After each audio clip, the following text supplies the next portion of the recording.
It's almost like dating, right? Exactly. So If you are meeting your potential manager, standing, are we a good fit, you and me, so to say? oh Will we yes. actually succeed together? Can I make you better and will you make me better? I think that, for me at least, going more and more into senior levels, that has Hmm. become like one of the key thing for me to test out, because knowing that I have someone in my back that actually supports me, whatever will happen going forward, that's me, like, then I can do even more for the company. I'm Hannah Saxmy, your leadership coach, and this podcast is your confidence boost in color.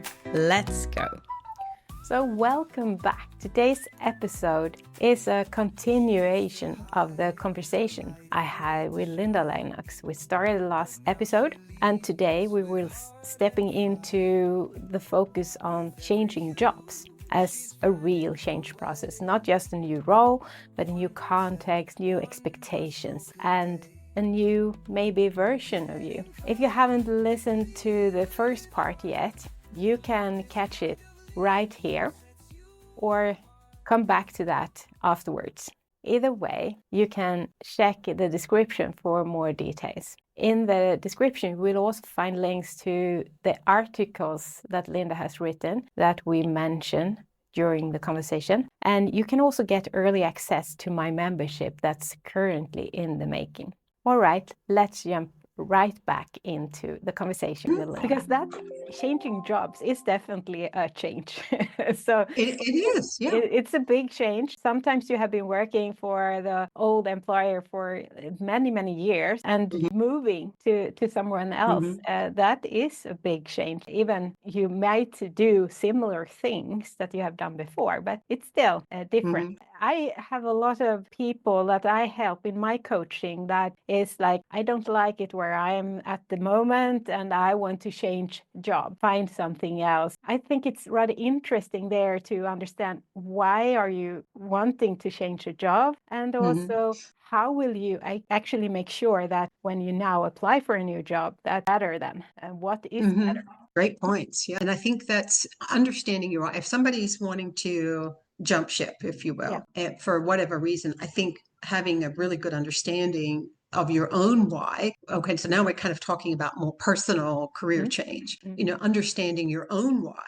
What is it about this current role that is making me want to change, want to leave? I think understanding your driver is going to help you not find yourself taking on the exact kind of same role somewhere else. If you don't understand what it is that you're trying to change, then you could just find yourself repeating the same, errors, if you will, over and over again. I think you make a great point, understanding your own personal why, what's causing you to want to change. And then I think once you understand your why, remembering that when you are interviewing for this other role, that you're not just the one being interviewed, but you're also interviewing for that role. You're asking questions too. And one of the things that used to make me smile is I could always tell when somebody had Googled good interview questions to ask, they give advice, is like, we've got tons of experts all over the internet these days, which is funny because you and I are kind of doing something for the internet. You get this, make sure you have some good questions to ask your interviewer, because that's going to impress them as a part of the interviewing process. Oh, and that's true.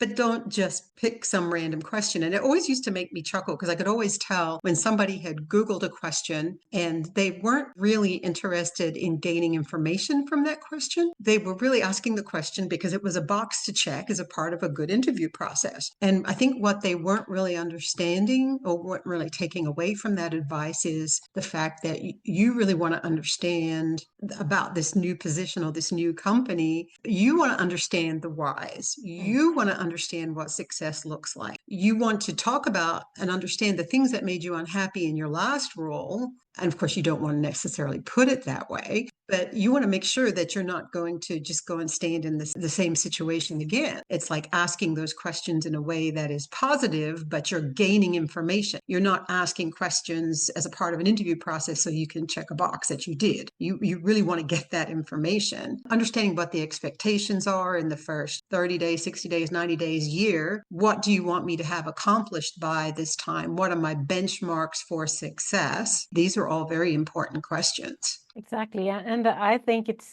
especially if you are meeting your potential manager, standing, are we a good fit, you and me, so to say? Oh, Will we yes. actually succeed together? Can I make you better and will you make me better? I think that for me, at least, going more and more into senior levels, that has become like one of the key thing for me test out, because knowing that I have someone in my back that actually supports me, whatever will happen going forward, that me, like, then I can do even more for the company. Yeah. That still carries a certain element of risk. I mean, it's almost like dating, right? Exactly. So have that period of getting to know each other, but it is so accelerated when you're dating for a new boss. Yeah. So you don't kind of like don't get to test out that interview persona over time before you make that decision. So there is a certain element of risk that, because everybody's, I think, on their best behavior in an interview, right? Just kind of like when you first start dating somebody, we're all on our best behavior when we're doing that too. So there is some risk, and there's some instinct. There's asking good questions and then getting that feeling whether or not the answers are ringing true. Are the answers resonating with you? Because I think that's where instinct comes into play, whether or not the person's answers are vague. Going back to the success factor question, what does success look like? If that is vague, that would worry me. And I've stepped in that mistake before because the role sounded really interesting, but what success looked like was vague, and so that's the destination switching, right? And so I think even if how you get to the success, I think that can be fuzzy, but what success itself looks like, Yeah. why you're in that role, why are they hiring you, why are they looking to fill this position, there has to be a solid why behind that. So they have to be committed to what it is they're wanting you to accomplish. And I think that is at any level. Yeah, and I think it's more also understanding how honest are they really describing it, since I have been going into some positions where I already knew that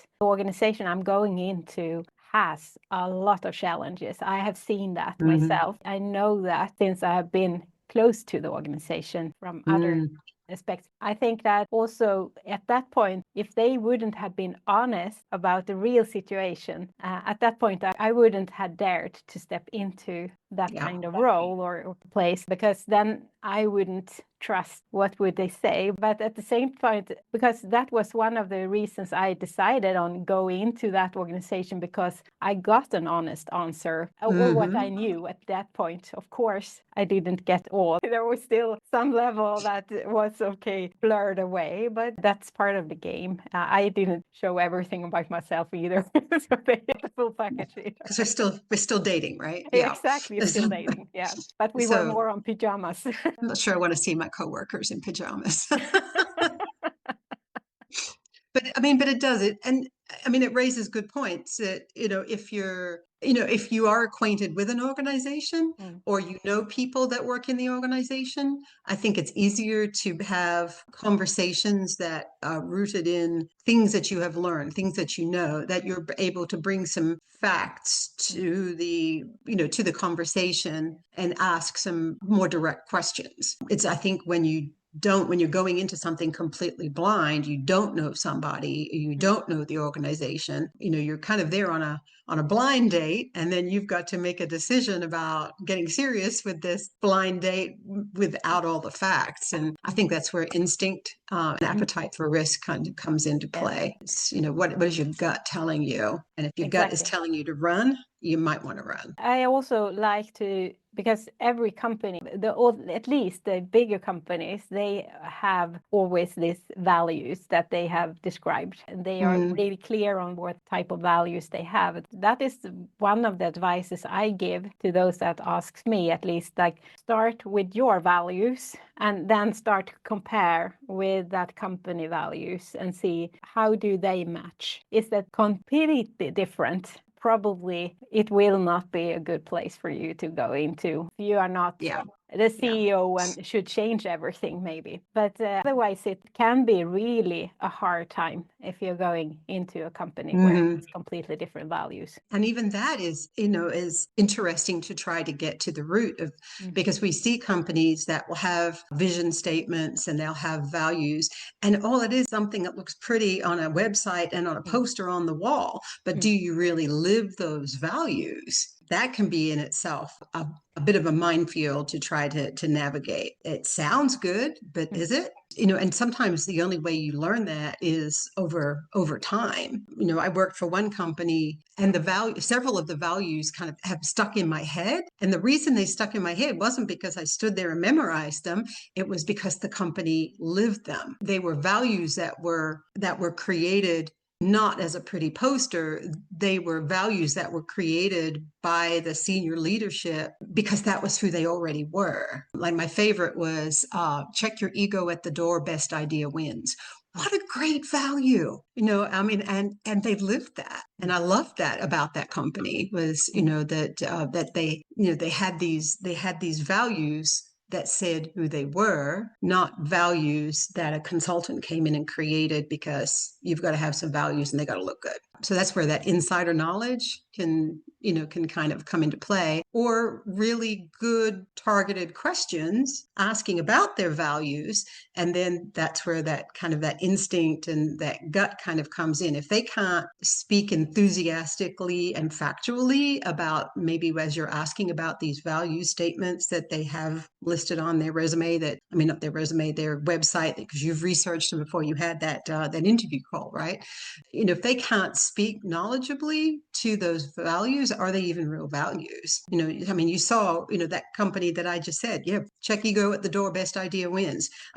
It's something they were able to speak enthusiastically about because it was real. That those vague answers may tell you that the values they're saying they have may not be real. Sometimes I go into an organization, maybe I've been working for a long time. I also, if I'm new here, how would I spot that this value actually exists in behaviors? And I think going into an interview, I would ask things like, so how can that be shown in everyday organization life? Like in your processes, how do you show compassion, or if that is a value or so? Because asking like those, have they actually thought about how it's in their DNA, if we take it like that? Great question. It's like, how do you ask those questions in such a way that the answers you're getting are more discussion based, so that you can gauge whether or not these are real values? Because if you sit down at interview time and say, so tell me, do you show compassion to your employees? Of course we do. Exactly. But what am I going to say? No. I think there are ways of asking for examples. There are ways, again, insider knowledge is like the best, is if you know people that work at that organization and you can ask those honest questions. That's a great way. That insider knowledge is the great way. Otherwise, you are going to be stepping out on trust. And that's where, as we've already said, that there's got to be a certain amount of instinct that kind of comes into play. And I think it's also, every organization has its challenges. No one is perfect. It's so fun always talking to people that has just changed jobs, and they are like over the moon and like happy. The honeymoon it's so much period. better here on this side, and they talk about it like, it was the best move ever. And then after 6 months or so, then it's starting like, it's good, it's better, but then and then it comes, because here is the real challenge, etc. So I think it's having, like, as we said, thinking about, why do I want to change? What is that I don't want to redo as my mistake next time, if we take it like that, instead of what can improve. If they can say after 6 months that at least I'm actually not seeing this and that, which is good, meaning that I'm at a better place now than before, then I think that has made a good choice. I think so too. I think, it does take time to really get to the culture of a company. But to your point, the why are you looking to change yourself? Why, understanding that, what is making you unhappy? Is it money? Is it a toxic leader? Is it culture? Why? Those are the more difficult ones, I think. I mean, the easy ones are, well, I have to drive 60 minutes to get to work, and that's making my life miserable, or I could take this job that's 10 minutes from my home. Well, I mean, those are easier to define, right? It's like understanding your why can take a lot of soul searching. Yeah, and also that actually maybe I'm moving because I don't realize myself in some way causes it. And that can be a realization that no one is doing any work, I'm doing all the work. That is rather common theme in that sense, doing too much. And then if I'm moving to somewhere else, then maybe they are better at handling this, and I'm having ability to just work my normal hours and not overtime. But after a while, you're still doing the same, and maybe it's you that needs to learn setting boundaries, etc. That is also, it's also that, why are you moving? I need a mirror here on myself. Oh, first. what a great point. Oh, you just opened up a whole different can of worms right there. But yeah, what a great point. If I'm the one with the baggage and I'm changing jobs and I'm still bringing that same baggage with me, how is this change even going to solve I mean, that is such a powerful point, that holding up the mirror and understanding that, working hours, that's a great one. So if I'm the kind of person that puts my hand up and volunteers, and then I'm curious as to why I seem to be working harder than everybody else or working longer hours than everybody else, maybe I shouldn't have been so quick to raise my hand. Maybe I've set up an expectation that I will always be the one who volunteers, and everybody thinks that I'm really happy doing that, so they let me. Yeah, that's a whole can of worms. Is the organization putting this on me, or am I putting this on me? Of course, it's not easy to spot in that sense, and sometimes it actually is easy to, at that point, move to another company if you have decided or noticed that this is a problem for me. I have this behavior of doing this. I have a trouble to set up boundaries or what it is. Maybe it's easier doing that in a completely new environment because they don't know you, and then you can go in there more direct, be that person you want to be more like, and because they don't have the experience from you before in that sense. Yeah, that is a very interesting topic because I am a compulsive volunteer. And so I have lived that. And the whole reason that I was putting in 60 and 70 hours a week of work, a lot of it was because I took ownership of certain things that needed to be taken care of. And because I didn't want to put on other people, I didn't want to put all that additional work on other people, I was doing it myself. But I did that to me to a great degree. I did that to me. I set up that expectation. When I moved on to a different role, I was very clear about boundaries, but that clarity was less for them and more for me, that there were things that I wanted to do that I didn't have time in my professional life to do because I was so busy volunteering and doing all of these projects and things that needed to be taken care of. I was shortchanging myself with things like content creation that I like to do, and and other things in my personal life that I like to do. So it was less on setting boundaries for others and more about setting boundaries for myself. But again, it kind of really comes down to understanding your why, and as to your point, being willing to hold up that mirror. It's always comes down to in some way like leading yourself, and of course it's hard to always see everything and so on, but I think it's at least important as well, doing a change, thinking about also what does it mean to me then? Is this who I want to be? As you said, the why is this important? What will this impact in one way in my identity, maybe in that sense? Right. That is, as you say, completely different area that we could also jump in and spend a lot of hours on, I guess. That is a really interesting topic. In fact, it's one that I've got a half-written article on. So stay tuned for that. Yeah, that's good. It means that you can come back here again and we can continue the discussion. For you, Hannah, anytime. I think that we will start wrapping this up today as well. And as I believe this is not the last time we will meet talk here. I'm sure. Really happy that you came back and continue the discussion. And I really hope that we now have boosted someone that maybe is standing there ready for a new change of some way, and also got some maybe questions or things to take with them into this type of change and make it more successful, I would say. I would hope so too. I think we came up with some tangible action items for people to take as they're looking at taking on different roles, taking on different companies, both questions that they need to ask themselves and questions that they need to ask the potential new employer or potential new manager. Yeah. And please, when you're listening to this, if you have a good question, maybe that you think that this is the one that everyone should need to have with them, please add that in the comments where you are listening or viewing this episode, so we can also get to know those. Absolutely. And I would say that we will add in the article that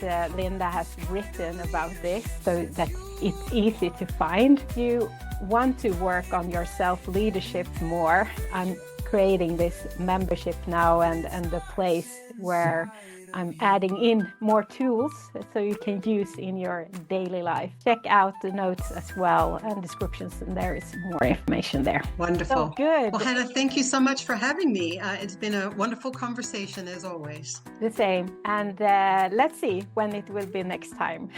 Keep you posted. Absolutely. Okay, then. Well, thank you and take care.